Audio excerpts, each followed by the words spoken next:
സുന്നത്ത് ജമാഅത്തിൻ്റെ ആശയം അതിനിവിടെ സംരക്ഷിക്കപ്പെടേണ്ട ഒരു നിലപാടുകളും അതിൻ്റെ മാർഗരേഖയൊക്കെ മുൻകഴിഞ്ഞതായ പണ്ഡിതന്മാർ നമുക്ക് വരച്ച് കാണിച്ചിട്ടുണ്ട്.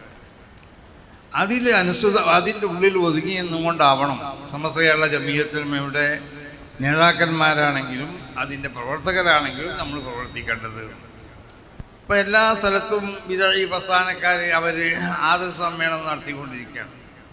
KNM വേറെ രൂപത്തിൽ, വിഷ്ണുഗ്രൂപ്പ് വേറെ രൂപത്തിൽ, ഇങ്ങനെ ഈ കേരളത്തിൻ്റെ എല്ലാ ഭാഗത്തും അവരുടെ പുതിയൊരു അജണ്ടയാണ്. സമസ്ത കേരള ജമീയത്തുൽ ഉലമക്കെതിരിലും സുന്നി ആശയങ്ങൾക്കെതിരിലും ഉള്ള ശക്തമാവുന്ന ഒരു ആദർശ സമ്മേളനങ്ങൾ എല്ലാ ഗ്രാമാന്തരങ്ങളിലും നഗരങ്ങളിലൊക്കെ നടത്തുന്നത്. അതിൻ്റെ അടിസ്ഥാനത്തിൽ അവർ നടത്തിക്കൊണ്ടിരിക്കുകയാണ്. അങ്ങനെ നടത്തിക്കൊണ്ടിരിക്കുമ്പോൾ നമ്മളും നടത്തണം. നമ്മൾ അടങ്ങി ഇരിക്കാൻ പറ്റൂലല്ലോ. നമ്മളെ സംബന്ധിച്ചിടത്തോളം നമ്മളെ പ്രധാനപ്പെട്ട ലക്ഷ്യം അതാണ്, സുന്നത്ത് ജമാഅത്തിന് ഇവിടെ സംരക്ഷിക്കപ്പെടുക എന്നുള്ളതാണ്. അപ്പോൾ ആര് എതിർത്താലും എതിർത്തില്ലെങ്കിലും സുന്നത്ത് ജമാഅത്തിന് ഇവിടെ സംരക്ഷിക്കപ്പെടണം. ആ സംരക്ഷിക്കപ്പെടുക എന്നുള്ളത് നമ്മൾ ഓരോരുത്തരുടെയും ബാധ്യതയാണ്. അതുകൊണ്ട് മുൻകഴിഞ്ഞ മഹാന്മാരാവുന്ന നമ്മളെ ഉസ്താദന്മാർ അവർ പറയുന്ന ഒരു വാക്കുണ്ട്,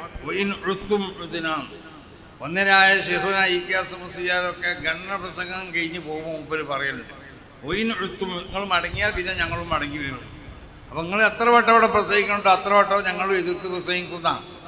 അതാണ് ഇതിനാന്ന് ബഹുമാനപ്പെട്ടവർ എപ്പോഴും പറയുന്നത്.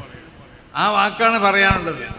എവിടെ മുജാഹിദ് പ്രസ്ഥാനക്കാർ അല്ലെങ്കിൽ ജമാഅത്തെ ഇസ്ലാമിക്കാരാവട്ടെ, മുജാഹിദിൽ നിന്നുള്ള വിവിധങ്ങളാവുന്ന പല സംഘടനകളുണ്ട് അവർക്ക്.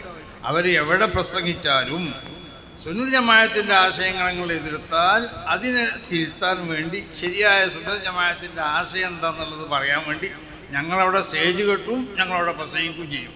അത് ആരെതിർത്താലും ഞങ്ങൾ ചെയ്തുകൊണ്ടേയിരിക്കും. അപ്പോൾ അതുകൊണ്ടിട്ട്